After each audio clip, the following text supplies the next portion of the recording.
네, 딱 주중반입니다. 수요일이고요. 10시 30분 지나고 있는데 코스피는 3% 올라서 5,700입니다. 5,500에서 5,700, 5,000 바닥 잡고요. 지난번 6,500 갈 때는 좋긴 하는데 사실 불편한 상승이었거든요. 너무 속도가 빨랐는데요. 다지고 가면서 이제 5,500, 5,700, 6,000, 7,000, 8,000. 이 더 건강한 흐름인 거죠. 그동안의 과정이 좀 고통스럽긴 했었는데요. 예, 신영목의 엑스텐 시간입니다. 양궁에서 정중앙을 마치듯 주식에서 또 정중앙의 종목, 엑스텐 종목, 10배 수익을 꿈꾸는 종목을 발굴하는 코너입니다. 메리츠증권 광화문 금융센터 신영목 이사님 오셨습니다. 어서 오십시오. 안녕하십니까. 완전히 중동의 이슈가 사라진 건 아닌데 어쨌든 간에 이제 다시 위험을 선호하는 쪽으로 가고요.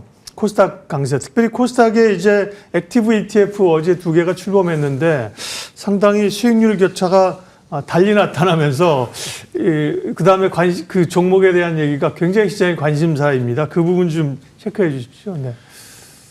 이제 본격적으로 중소형주 코스닥 장세가 이제 시작되는 흐름이라고 보고 있고요. 네. 왜냐하면 이제 물론 그 거래소의 대형주들도 여전히 뭐 좋은 흐름 나올 것 같습니다만 네. 전체적인 시장의 글로벌한 어떤 매크로한 환경이 안정이 돼야 다시 또 그런 흐름이 나올 것 같고, 근데 코스닥은 다들 아시겠지만 이제 액티브 ETF 출시돼서 그쪽으로 수급이 좀 약간 많이 몰리는 이런 상황인데, 특히나 이번에 중요한 건 뭐냐면 타임폴리어라든지 삼성자산운용에서 하는 이런 액티브 ETF가 코스닥에서는 우리나라 처음으로 만들어졌다는 겁니다. 굉장히 네.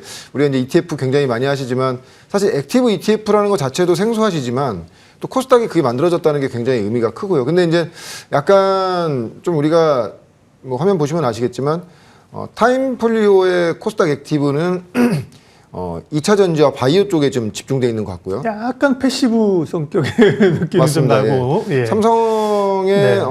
코액트 네. 코스닥 액티브는 약간 IT와 소부장 쪽. 그러니까 어떻게 보면은 이 대형사끼리 서로 영역을 침범하지 않는 선에서 나눈 느낌이 약간 들고요. 좀 바뀐 것 같아요. 원래 타임이 좀 더 공격적 아닌가? 그죠? 예. 맞습니다. 근데 아마 처음에는 물론 이제 운영에 따라서 어떻게 되냐에 따라서 많이 틀려지긴 네. 하겠지만 타임 같은 경우에는 좀 약간 처음에는 좀 안정적으로 가면서 예. 이제 포트를 바꿀 것 같고요. 그리고 이제 삼성 같은 경우에는 사실 지금 방금 화면에서 나왔듯이 뭐 큐리언트라든지 성호전자 같은 예. 파도 어떻게 보면은 생소하기도 하고 이런 그러게. 주식을 지금 한다고라고 생각될 네. 정도로 굉장히 공격적으로, 그러니까 맞아요. 액티브라는 게 바로 이런 게 액티브 성향인 거거든요. 그렇죠. 그만큼 뭐 어떤 컨빅션이 있기 때문에 비중을 넣어서 담았다고 생각되는데, 아마 이런 식의 흐름으로 중소형주들이 많이 발굴될 것 같다. 왜냐면은 특히 이번 액티브 ETF의 가장 특징은 뭐냐면, 기존에 이제 ETF들이 만들어지면 벤치마크 지수라고 해서 BM 지수라고 가지고 벤치마크 지수를 쫓아가지고. 예. 기본적으로 따라가게 돼 있는데, 이제 그게 배제된, 그러니까 말 그대로 운영사의 어떤 그 벤치마크 지수를 떠나서 운영사가 선정하는 그런 종목들 위주로 될 것 같고, 만약에 이제 benchmark 지수를 또 넣어야 된다고 하면은 기존의 코스닥 150에서 또 종목이 들어가기 때문에 중적되는 그런 부분이 있고, 근데 액티브 ETF가 당분간은 굉장히 여기에 오르는 종목들이 시장에 좀 주목받을 가능성이 굉장히 높다. 왜 그러냐면 우리가 코스닥 150을 ETF로 지금 투자를 많이 했지 않습니까? 특히나 이제 코스닥이 1000에서 3000 간다, 3000 코스닥 간다 이렇게 얘기할 때 종목은 잘 모르겠고 그럼 ETF 사자. 코스닥 150 ETF를 많이 사셨는데 그 안에 구성을 보시면 좀 약간 이 종목을 만약에 내가 투자한다면 과연 이 종목을 투자할까라고 생각이 드는 종목도 굉장히 많이 들어가 있거든요, 거기에. 근데 ETF다 보니까 다 같이 들어가는 것인데, 그렇죠. 예. 액티브는 거기에서 실질적으로 향후 미래 성장성이 있는 회사들만 골라서 뽑아놓은 거기 때문에 사실 코스닥 150 ETF보다는 액티브 ETF에, 그리고 이제 어떻게 됐건 간에 코스닥이라는 것 자체가 패시브적인 성격보다는 액티브한 성격이 많기 때문에 그렇죠. 예. 그 성격이 굉장히 맞는 어떤 이런 ETF라고 보고 있고요. 근데 향후에는 여기서 나오는 새로운 종목들, 그러니까 물론 지금 여기에 입이 오르고 내리는 이런 종목들을 보면 어제 첫 설정임에도 불구하고 굉장히 높이 시작해서 오늘도 굉장히 좋은 흐름 나오고 있고, 어떻게 보면 수급적인 요인으로 되게 좋은 흐름 나오고 있긴 한데, 여기에 이제 포함되어 있는 종목 말고도 아마 이제 수시 변경 될 거기 때문에 여기에 들어갈 종목들, 들어갈 후보군 종목들도 왜냐면 예. 지금 분명히 보면은 지금 현재 2개 액티브 ETF가 나왔지만 타임과 삼성의 ETF가 나왔지만 지금 수익률 격차가 벌써부터 벌어지고 있다면 당연히 이제 타임 쪽에 타임폴리오 쪽에서 나오는 액티브 ETF도 뭔가 진짜 액티브스러운 종목들이 편입이 될 것이다. 그러니까 물론 여기에 있는 종목들을 유심히 보시면서 그걸 따라서 투자를 하시는 것도 굉장히 좋지만 이 두 지금 향후 만들어지는 ETF들의 성격을 보시면서 거기에 편입이 될 수 있는 종목군들도 우리가 지금 미리 네. 좀 생각하고 공부해 놓자 이렇게 말씀드리고 싶습니다. 그 적극 투자 ETF죠. 네, 2개 액티브에 소속된 뭐 펀드 매니저들은 양쪽 다 잠 못 자고 스트레스를 엄청 지금 받고 있을 겁니다. 그 다음에 또 지금 설정된 ETF들이 또 있잖아요. 액티브 그죠. 그쪽에 관계자들도 다 촉각을 곤두세우고 있을 것이고 어쨌든 코스닥 얘기를 쭉 얘기를 하셨고요. 이사님이. 그런 흐름들이 지금 시황에 맞는데 그렇다고 해서 그러면 뭐 반도체, 조선방산 다 버리고 코스닥에 100% 올인하느냐? 그건 또 아닐 거잖아요. 그죠? 맞습니다. 그러니까 이제 어떻게 보면 우리는 코스닥 중심 그다음에 텐베거 종목을 발굴하지만 전체 시장을 보는 투자자 입장에서 코스피, 코스닥, 대형주, 중소형주의 어떤 트랙으로서 그럼 어떻게 전략을 가져가면 좋을지 먼저 좀 얘기해 주세요. 절대로 어떤 한 섹터에 어떤 한 뭐 코스피든 코스닥이든 한쪽에 몰아가시는 건 절대적으로 지금 되게 예. 위험하다고 볼 수 있고 지금 어떻게 보면은 오히려 코스피 쪽은 약간 이제 쉬어가는 구간에서 이제 진짜 사야 될 종목들. 왜냐면 사실 전쟁으로 인해서 환율이 바뀌고 유가가 바뀌고 그에 따른 어떤 뭐 매크로한 환경이 바뀜으로 인해서 기업의 어떤 수익성이 바뀌는 회사들이 있다면 그건 예의주시하겠지만은 억울하게 빠진 종목들이 태반이거든요. 네. 뭐 이게 전쟁이 났다고 해서 지금 반도체 써야 될 거 안 쓰는 것도 아니고 지금 전력난을 어떻게 뭐 해소할 수 있는 방법은 없는 것이고 그런 종목들을 지금부터 꾸준히 담아가는 지금 사실은 그래서 조선주도 저는 굉장히 좋게 봤는데 오늘 이제 뭐 하나오션이 굉장히 좀 많이 올라가면서 예. 조선주들 좋은데 그래서 오히려 코스피가 지금 약간의 박스피에서 약간 박스피가 나올 가능성이 높다면 여전히 이 성장의 흐름이 깨지지 않는 섹터의 조정이 나오는 구간이라고 한다면 담아가는 그런 구간. 왜냐면 우리가 뭐 조방원뿐만이 아니고 반도체도 그렇고 어떤 모멘텀으로 지금 우리나라 주식들, 우리나라를 이끌고 있는 이 주도주들이 모멘텀 플레이가 되는 종목이 없습니다. 대부분 다 어닝을 가지고 가는 종목들이기 때문에 네. 실적이 나오면서 가는 종목들이기 때문에 실적에는 변함이 없는데 주가만 빠지고 있다? 그럼 당연히 모아 가셔야죠. 근데 그러나 이 구간 동안에 굉장히 지루한 흐름이 나올 수가 있는데 코스닥이 또 굉장히 또 강한 흐름이 나온다고 그렇죠. 하면 네. 우리나라 주식 경원 중에 우리가 이제 배고픔은 해결했어도 배 아픔은 해결 못했다고 네. 이 코스닥이 또 이게 막 날아갈 때 또 이쪽에 또 편입돼 있지 않으면 그 또 이쪽에 그렇죠. 들고 있는 걸 견디기가 힘들거든요. 그래서 양쪽 다 좀 균형 있는 어떤 포트를 구성하시는 게 좋겠다 이렇게 말씀드리고 싶습니다. 그런 관점에서 소위 이제 강한 상승, 꿈의 10배 수익을 꿈꾸는 코너가 바로 이 엑스텐입니다. 오늘 엑스텐 종목 공개합니다. HEM 파마인데요. 예, 새로운 종목은 아니고 이건 재점검입니다. 리뷰하고는 좀 다른 거고요. 리뷰는 뭐 주가나 이런 거 체크하는 거고 재점검입니다. HEM 파마 관련해서 말씀을 하셔서 수익도 나고 있는 상황인데 조금 점검할 부분들이 있어요. 일단 HEM 파마의 본업 상황부터 좀 체크해 주십시오. 일단 그 새로운 종목을 말씀드리기보다는 네. 이게 시장에 지금 조정을 많이 받은 상태이기 때문에 기존 종목에서도 충분히 우리가 업데이트하면서 좀 가격적으로 좀 다시 또 사볼 만한 아니면 신규로 진입해 볼 만한 일단 흐름이라고 한다면은 당연히 우리가 잘 알고 있는 종목을 먼저 말씀드렸다고 그런 취지에서 말씀을 드리는 것이고요. 지난주에는 뭐 링크 솔루션 말씀드렸고 다시 이제 HM파만 다시 말씀드리자면 저는 개인적으로는 일단은 향후에 HM파마라든지 링크 솔루션은 새로운 액티브 ETF가 나왔을 때 들어갈 수 있는 충분한 후보군이라고 먼저 말씀드리고 싶고요. 특히 이제 HM파마 같은 경우에는 이제 올해 1분기부터가 본격적인 그 성장 국면으로 갑니다. 작년에 매출액 기준으로 했을 때 한 130억이었는데 올해는 그 500억으로 가는 1분기부터가 그 시발점이 되고 있기 때문에 그래서 최근에 뉴스플로우 보시면 아시겠지만 이제 일본의 3월 말부터 이제 진출하게 되는데 초도 물량을 국내 마이랩 기준으로 했을 때 국내 판매량보다 벌써 2배 이상의 판매량이 초도 물량으로 들어온 상태거든요. 그건 이제 공시를 했고요. 한 70억 정도에 되는 그 계약금이 들어온 거를 이제 계약된 것을 공시를 했고,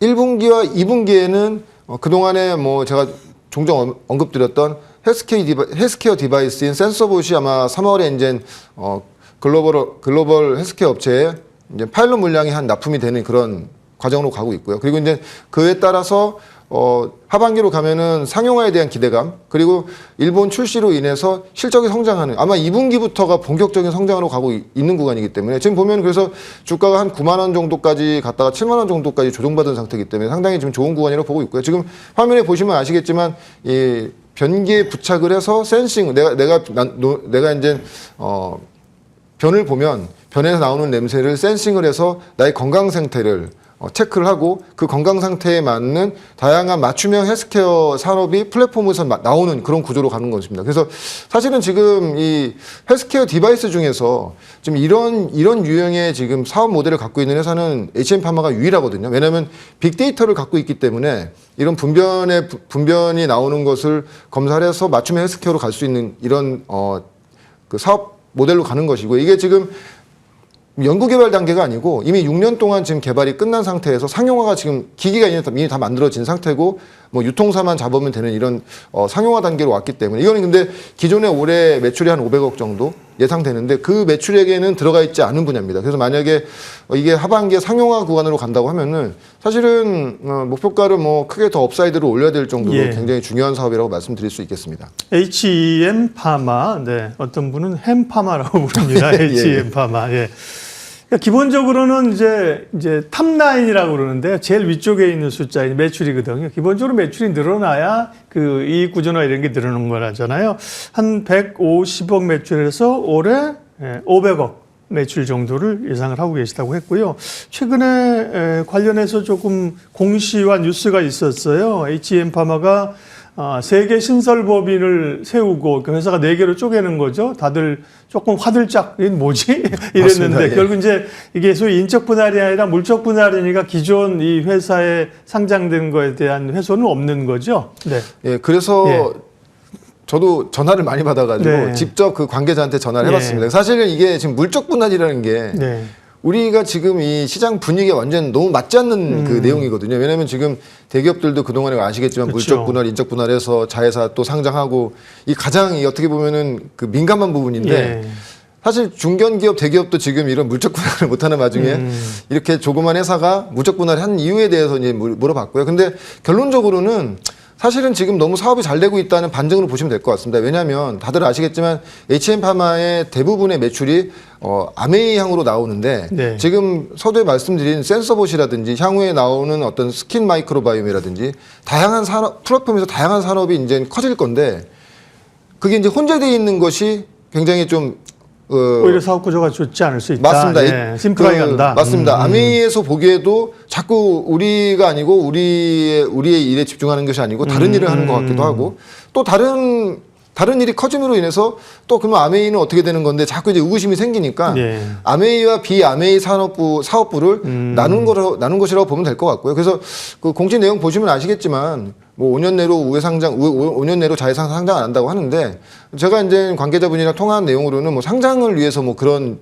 예비 단계, 그래서 이렇게 안 좋게 보시는 분은 그럼 5년 후에는 어떻게 할 건데 이렇게 얘기하시더라고요. 근데 전혀 그런 내용은 아니고요. 그리고 아마 매수 청구권이 만약에 이제 나는 이제 뭐 분할에 반대한다. 그 매수 청구를 신청하시는 분이 10억이 넘어가면 이 분할이 안 됩니다. 근데 사실 지금은 가격 기준으로 했을 때 10억이라고 하면은 한 15,000주 정도가 반대를 하게 되면 이 지금 분할이 안 되거든요. 그러니까 이 주주 친화적으로 한다고 말씀드리는 예. 가장 큰 이유가 반대가 많으면 안 하겠다는 건데 대부분은 이런 내용을 듣게 되면은 분할에 뭐 찬성을 할 거라고 본다고 얘기를 하시고요. 그리고 중요한 건 뭐냐면 사실은 분할에 대한 거는 한 2분기나 3분기쯤으로 원래는 했었다고 하더라고요. 왜냐하면 그때쯤 되면 이런 분할된 사업부에서 좀 뭔가 이제 가시적인 성과가 나올 거라고 보고 있었는데 생각보다 그게 좀 빨라지고 있다. 왜냐하면 뭔가 좀 돈이 벌리고 사업이 된 이후에 분할해버리면 아니 이것 봐라 이거 좀 그렇죠. 예, 뭐 돈 좀 벌리니까 이거 또 이상한 좀 꿍꿍이서 하는 거 아니야? 네. 오히려 욕 먹고 못 한다는 것이죠. 그래서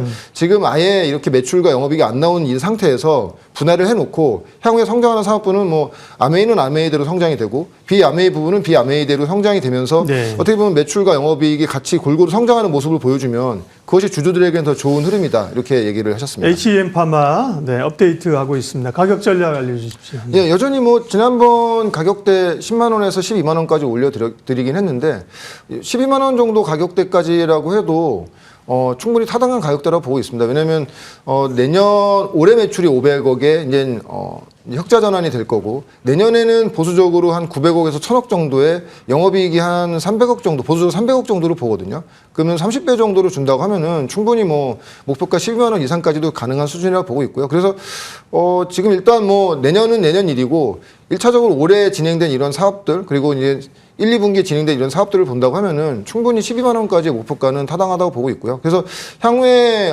센서복 관련된 AI 헬스케어 디바이스가 나옴으로 인해서 향후에 어떤 ETF가 나올지 모르지만 분명히 코스닥의 헬스케어 ETF도 전 나올 거라고 보고 있어요. 그렇게 된다고 하면은 거기에 편입될 수 있는 후보군으로도 전 보고 있다. 네. 이렇게 말씀드리고 싶습니다. HEM 파마 오늘 업데이트 했습니다. 그리고 이제 그동안 말씀하신 중소형주 소위 텐베거를 꿈꾸는 기업들이 정말 주옥 같은 기업들이 많아요. 주가도 이미 많이 오른 것도 있고요. CS 테크놀로지도 그렇고요. 뭐 하나에어로스페이스, 산일전기, 한미반도체, 조선주도 있네요. HD, 현대중공업도 있고 지난번 말씀하신 올영의 모멘텀, CJ도 있고 링크솔루션. 요거 우리 코스닥 액티브 ETF 하는 그 펀드 매니저들에게 하나 보내줄까요? 이거 엄청난 모범 답안이 될 텐데 잠깐 좀 추가적인 설명 필요한 종목 있으면 몇 개 코멘트해 주세요. 네. 일단 액티브한 걸로 본다면 여전히 HM 파마와 링크 솔루션이 그 후보군이 되겠죠. 시가총액도 적당하고 그리고 링크 솔루션은 저는 향후에 로봇 관련된 어떤 그 핵심 그 수혜주로도 저는 보고 있기 때문에 링크 솔루션도 여전히 지금 구간은 굉장히 좋은 구간이다. 왜냐하면 링크 솔루션 3D 파운드리를 하는 회사가 우리나라엔 전무하고 올해 완공될 3D 대전에 완공될 3D 파운드리의 그 규모 자체가 중국을 제외해서는 전 세계에서는 가장 큰 규모입니다. 근데 향후에는 이 공장도 지금 빠르게 만들어야 될 정도로 전방 고객사들의 요청이 굉장히 많은 상태이기 때문에 그러면 올라갔을 때는 사실은 아쉬워서 못 사는데 하는데 또 막상 이렇게 주가가 조정받을 때는 더 빠질까 봐 못 사시는데 예. 지금 구간이 저는 굉장히 좀 매수를 하셔도 되는 구간이라고 보고 있고요. 그리고 그 외의 종목은 사실은 시어스테크도 원래 스몰캡으로 시작했다가 이제는 뭐 당당하게 뭐 헬스케어 대장주가 될 정도로 주가 많이 올랐고 어제는 이제 굉장히 주주 친화적인 무상증자 200% 발표하면서 주가 어제 맞아요. 무증공지 있었죠? 네, 맞습니다. 예. 이런 상태이기 때문에 되게 보면 최근에 보는 어떤 스몰캡이라든지 중견 기업들, 스몰캡 종목들을 보면은 굉장히 주주 친화적입니다. 그냥 이런 흐름들이 나오고 있는 거기 때문에 여전히 뭐 좋은 흐름으로 보시면 될 것 같고, 한편으로는 그래서 전력기기 쪽도 지금 봐야 된다. 왜냐하면 지금 또 전력기기 쪽들 지금 주가 조정받고 있는데 산일전기 같은 경우에도 사실 이란 전쟁 터지기 전에 신고가 나왔거든요. 근데 이란 전쟁이 나오는 맞아요. 바람에 그 좋은 분위기에서 사실 주가에 다시 박스권 하단에 있으면 좀 지루하지만 뭐 코스닥 좋을 때도 나는 그냥 꿋꿋하게 지금 조정받는 이런 종목도 사 모으겠다고 하시면 산일전기 같은 거라든지 뭐 효성중공업 같은 전력주들 왜냐면 결론적으로는 AI 인프라 종목도 여전히 좋지만 AI를 빼면 또 인프라잖아요. 근데 지금 전 세계 곳곳에서 이런 전쟁이 나고 언젠가는 다 재건을 해야 될 건데 다 필수적으로 들어갈 수밖에 없는 소재 산업이거든요. 그렇게 된다고 하면은 이런 종목들 뭐 산일전기라든지 이런 HD 건설기계 지금 뭐 또 재건 또 해야 되니까 예. 이런 종목들 이게 약간 박스권 하단 중단에서 네. 쉬고 있는 종목들도 우리가 좀 관심을 가져야 된다 이렇게 말씀드리고 싶습니다. CS 테크놀로지 같은 경우가 이제 엑스텐의 가장 모범생이죠. 소위 10배 수익을 꿈꾸는 그런 기업들, 지금 말씀하신 기업들에서 그런 흐름을 쫓아갈 기업들이 나오리라고 생각합니다. 신영목의 엑스텐, 메르츠증권 광화문 금융센터 신영목 이사님 함께했습니다. 고맙습니다. 고맙습니다. 지수 한번 보여주시고요. 지수에서 수급을 한번 보여주세요. 사실 외국인들의 지속적인 매도가 이제 시장에 부담이었는데 어제 외국인들이 이제 4거래일 만에 1조 원대 순매수했거든요. 사면 뭘 사냐? 삼성전자 사는 거죠. 예. 그런 흐름들이 외국인의 매수세가 사실은 3일 정도 이어지느냐 굉장히 중요한 흐름들입니다. 시장공감10 오늘 여기까지 해서 마무리하겠습니다. 오늘도 좋은 투자, 좋은 결정하십시오. 고맙습니다.